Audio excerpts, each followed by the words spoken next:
사랑합니다. 우리 웃으면서 인사하겠습니다.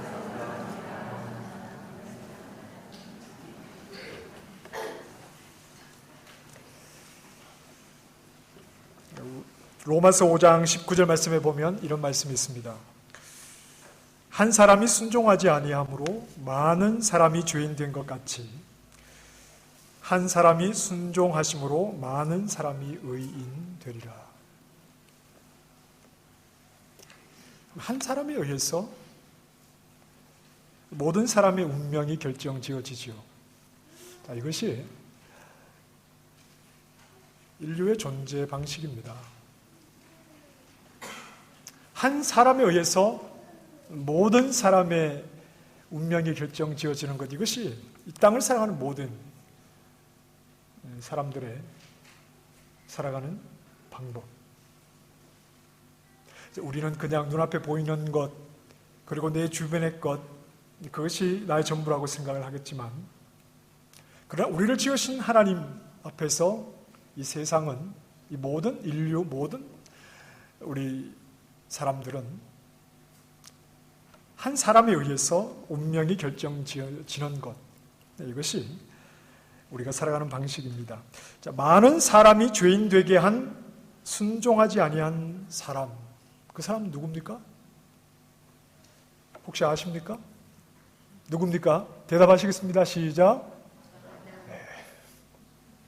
자, 그렇다면 많은 사람을 의인 되게 한 순종한 한 사람은 누굽니까? 예수님. 그렇습니다. 둘째 아담이시죠? 둘째 아담. 이렇게 바울이 표현했습니다.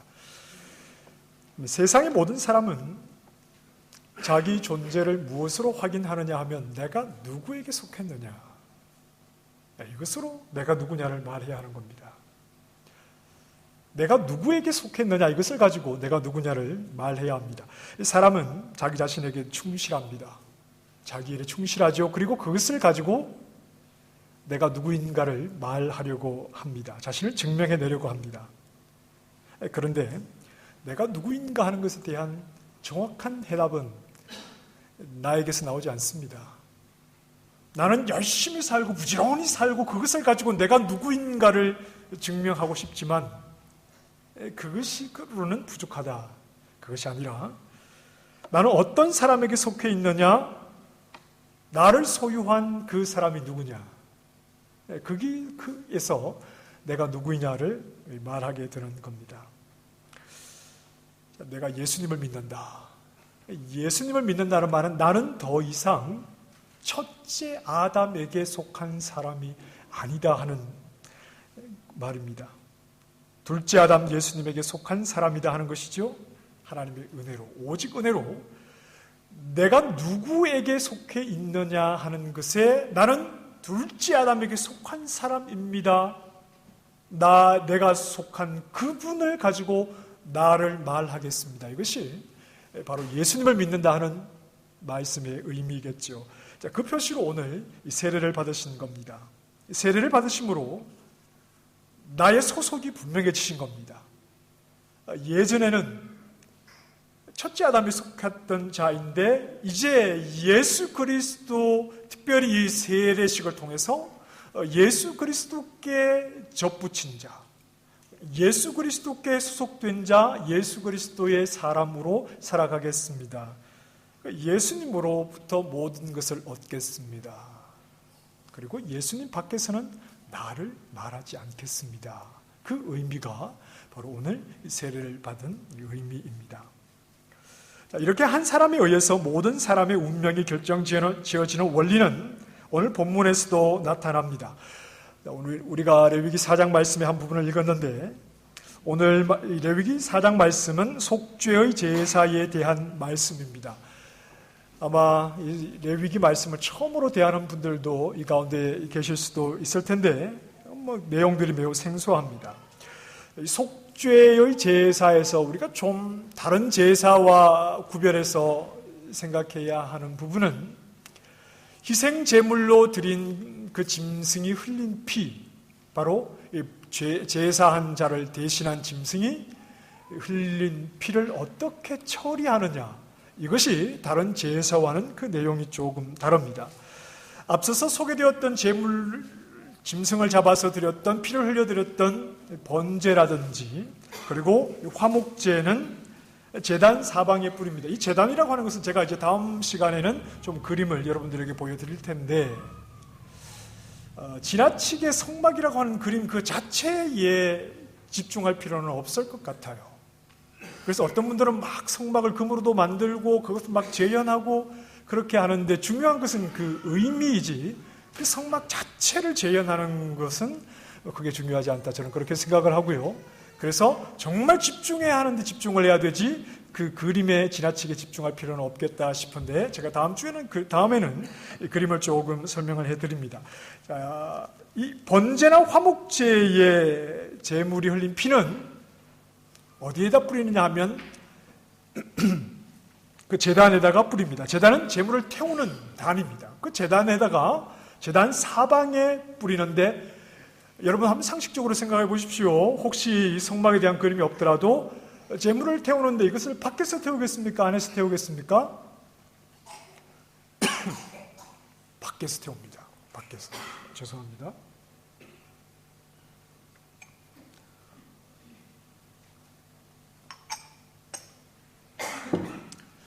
그래서 제물을 태우는 제단은 물론 성막 거기들 마당 안에는 있겠지만 성막 안에 있을까요? 밖에 있을까요? 당연히 밖에 있겠죠. 그래서 거기에서 제물을 태우고 제물을 태운 그 제단 사방에다가 피를 뿌렸습니다. 그런데 자, 오늘 우리가 읽은 속죄제는 좀 다릅니다. 성경을 한번 보십시다. 5절 말씀에 기름 부음을 받은 제사장은 그 수송아지의 피를 가지고 어떻게 하죠? 회막에 들어갑니다. 회막, 성막 안으로 그 피를 가지고 들어갑니다. 첫째, 회막 안으로 들어갔죠? 그리고 6절, 손가락에 그 피를 찍어 여호와 앞 곧 성소의 휘장 앞에 7번 뿌립니다. 자, 피를 가지고 회막 안으로 들어가서 어떻게 했다고요? 그 회막은, 성막은 성소와 지성소가 있죠? 성소와 지성소로 나뉘어지는데 무엇으로 나뉘어 놨습니까?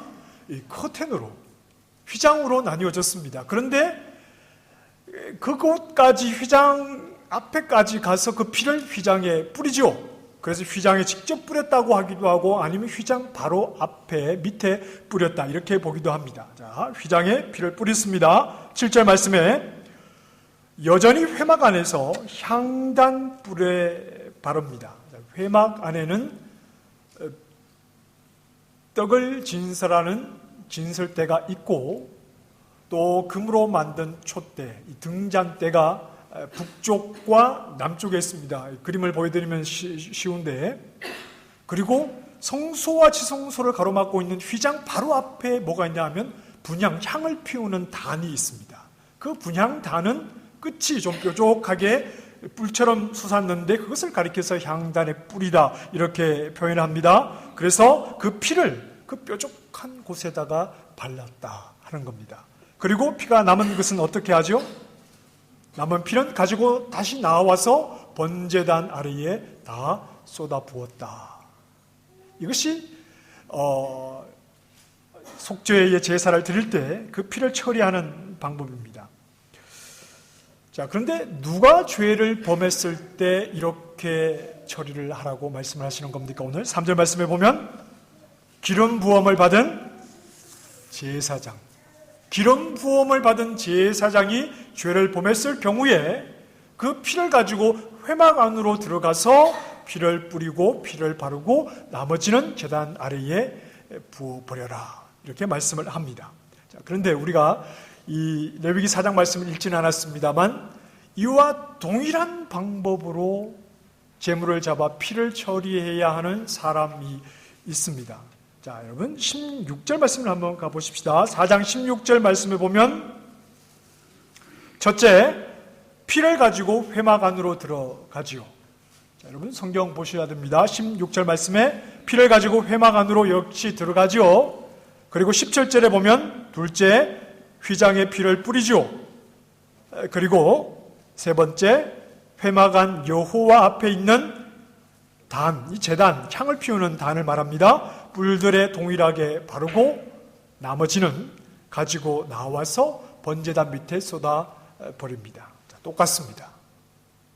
그런데 지금 여기에서는 16절 이하에서는 누가 죄를 범했을 때 이렇게 하라는 말입니까? 13절에 나와 있습니다. 여러분 13절 한번 읽어보실까요? 시작.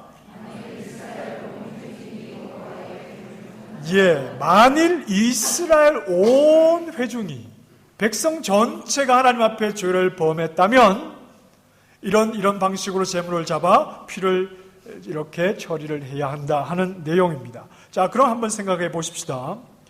제사장이 죄를 범했을 때와 백성 전체가 죄를 범했을 때 제물을 잡아 그 피를 동일한 방식으로 피를 뿌리게 되는 것이지요. 자, 레위기 4장에는 또 두 가지 경우가 더 있습니다. 족장, 높은 지도자가 죄를 범했거나 평민 가운데 한 사람이 죄를 범했을 경우, 이 네 가지 경우의 속죄의 제사에 대해서 레위기 4장에서 말씀을 하고 있는데, 그런데 족장이라든지 아니면 평민 가운데 한 사람이 죄를 범했을 때는 바깥에 그 제단 밖을 떠나지 않아요. 그냥 제단에 피를 뿌리는 것으로 끝이 납니다. 그러나 제사장이 죄를 범했을 경우에는 그 피를 가지고 회막 안으로 들어가야 하고, 그리고 백성 전체가 하나님 앞에 죄를 범했을 때 역시 그 피를 가지고 회막 안으로 들어가서 제사장과 같은 방식으로 피를 뿌리고 피를 발라야 한다 하는 겁니다. 뭘 말하는 것이냐 하면 제사장과 백성 전체를 동일하게 보는 것이죠. 제사장과 백성 전체의 죄를 동일한 무게로 보시는 겁니다. 그 죄의 무게를 달아보니까 똑같다 이런 말이 아니라 제사장이 범한 죄는 곧 백성의 죄와 같다 이런 말씀입니다. 그래서 그 백성에게 제사장이 범한 죄의 책임이 돌아갑니다. 여러분 3절을 다시 한번 보십시다. 3절 말씀 읽어보십시다. 시작. 만일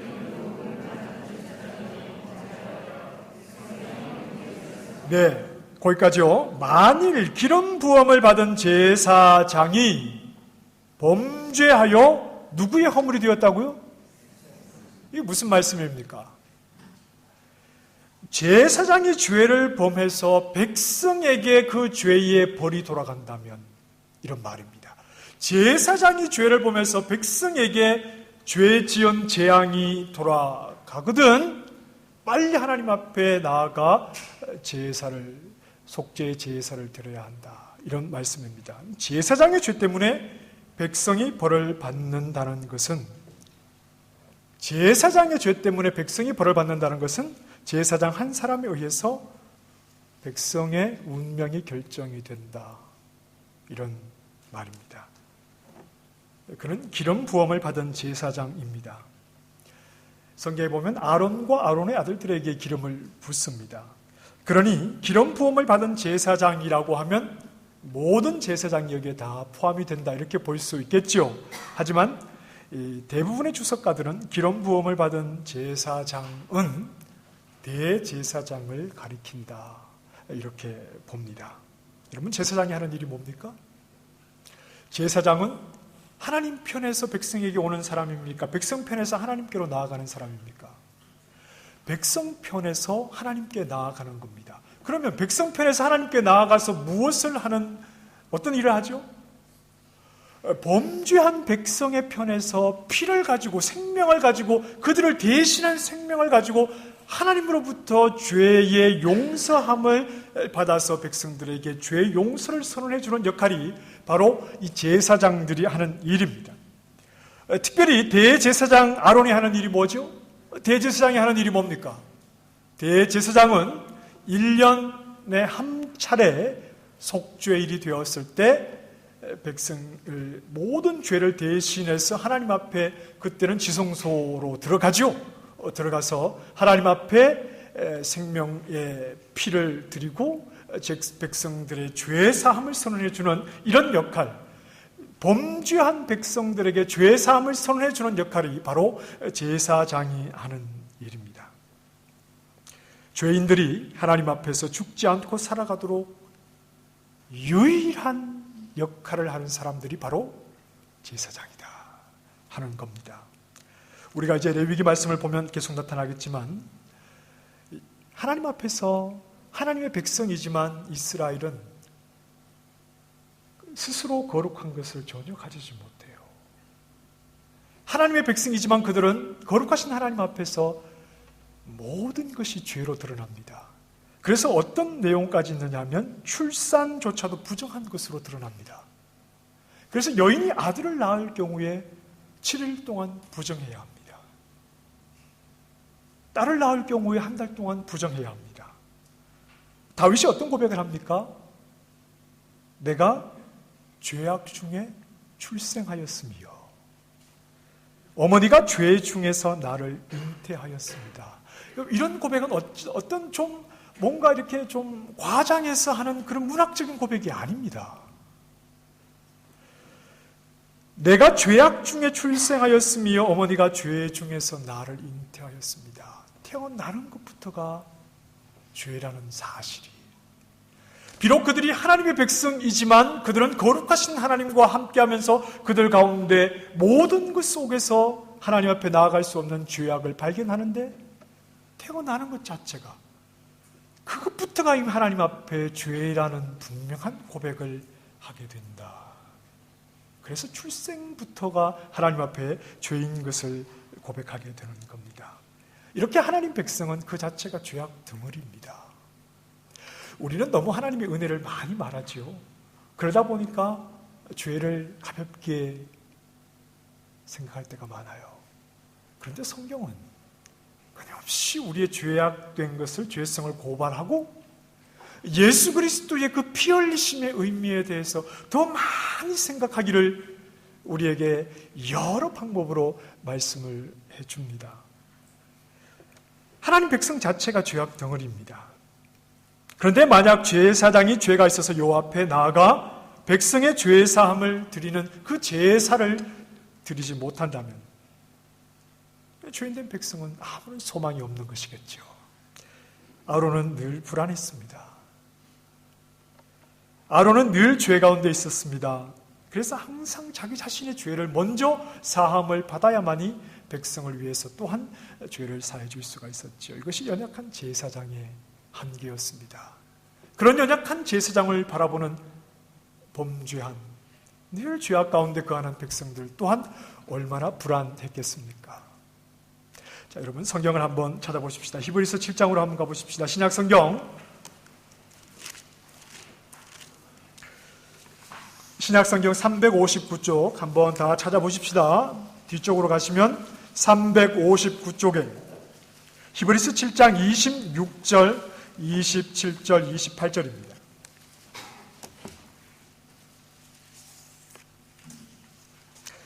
다 찾으셨습니까? 한번 같이 읽어보십시다. 7장 26절에서 28절까지 천천히 같이 읽어보겠습니다. 시작. 이러한 대제사장은 우리에게 합당하니 거룩하고 악이 없고 더러움이 없고 죄인에게서 떠나 계시고 하늘보다 높이 되시니라.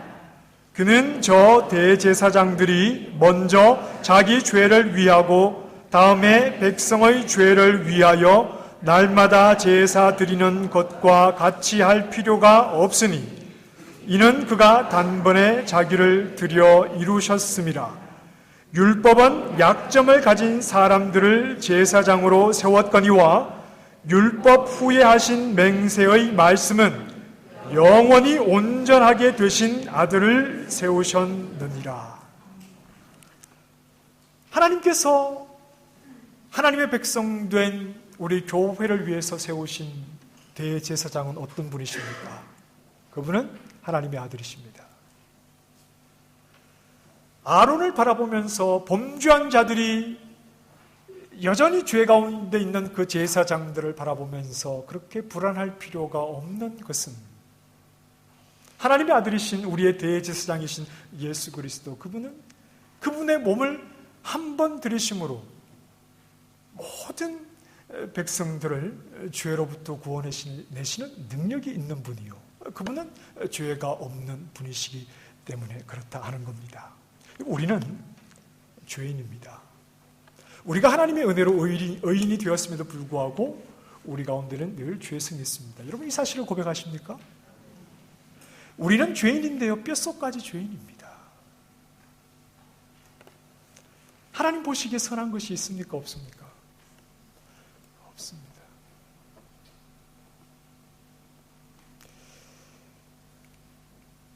우리에게 가장 시급한 문제는 죄를 해결하는 문제입니다.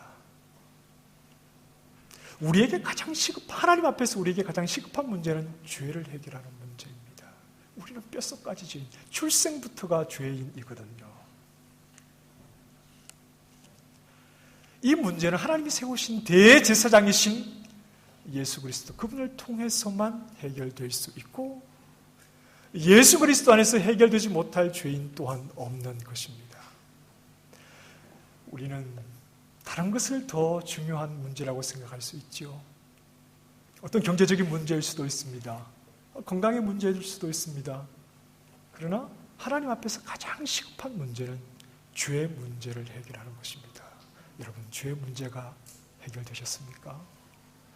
예수 그리스도가 나의 대제사장이시기에 오직 그분을 의지함으로 하나님 앞에서 내 죄가 사함 받은 것을 분명히 고백하실 수 있으십니까? 여러분, 예수님이 나의 능력입니다. 예수님은 우리의 능력입니다. 그렇지 않습니까? 그런데 예수님이 우리의 능력인 것은 기도했더니, 예수님의 이름으로 기도했더니 내 암이 나았습니다. 이것을 가지고 예수님이 나의 능력이라고 말하는 것이 아닙니다. 어떤 목사님이 하는 것처럼 워낙 아이들이 공부를 못해서 머리에 얹고 기도를 했더니 돌대가리가 금대가리가 되었습니다. 이것이 예수님의 능력이 아닙니다. 그것을 가지고 예수님의 능력이라고 말하는 것이 아니라는 겁니다. 물론 예수님의 능력이지요. 그러나 예수님의 능력은, 예수 이름의 능력인 것은 태어나면서부터 죄인인, 뼛속까지 죄인인 나를 예수 그리스도, 우리의 대제사장이면서 또한 제물이 되신 예수 그리스도가 피 흘리심으로 나를 죄에서 건져주셨다, 나를 향해 죄 사함을 선언하셨다 하는 것이 예수 그리스도가 우리의 능력이다 고백하는 가장 중요하고 핵심적인 이유가 된다는 사실입니다. 예수님, 우리는 그분 안에서 우리를 발견하는 사람들입니다. 내가 누구냐를 말할 때 나를 소유하고 계시는 예수 그리스도, 그분으로 나를 말하는 사람들입니다. 그분이, 그 이름 안에 나의 운명이 있고, 그분 안에 나의 모든 것이 있고, 그분 안에 태어나면서부터 죄인이었던 나의 죄사함과 또 그 이상의 넘치는 놀라운 은혜가 오직 예수님, 그분으로부터 우리에게 주어진다는 사실입니다. 여러분, 좋으신 우리 주님은 우리의 연약함을 너무나 잘 아시죠? 그리고 우리가 기도할 때 우리의 기도를 다 들어주시고 우리의 상황에 또 필요한 은혜를 그때그때 부어주십니다. 그런데 우리가 더욱 감사하는 것은, 혹 지금은 어떤 눈앞에 보이는 문제들 때문에 그것이 크게 중요한지 한 것을 마음으로 깊이 고백하지 못할지는 모르겠지만, 그러나 우리가 정말 그분께, 예수님께 감사하는 것은 예수님으로 인해서 우리의 죄 사함이 분명히 선언되었기 때문입니다. 내가 예수님께 속해 있음에 감사하실 수 있기를 바랍니다. 내가 예수님 안에 있음에 행복할 수 있기를 바랍니다.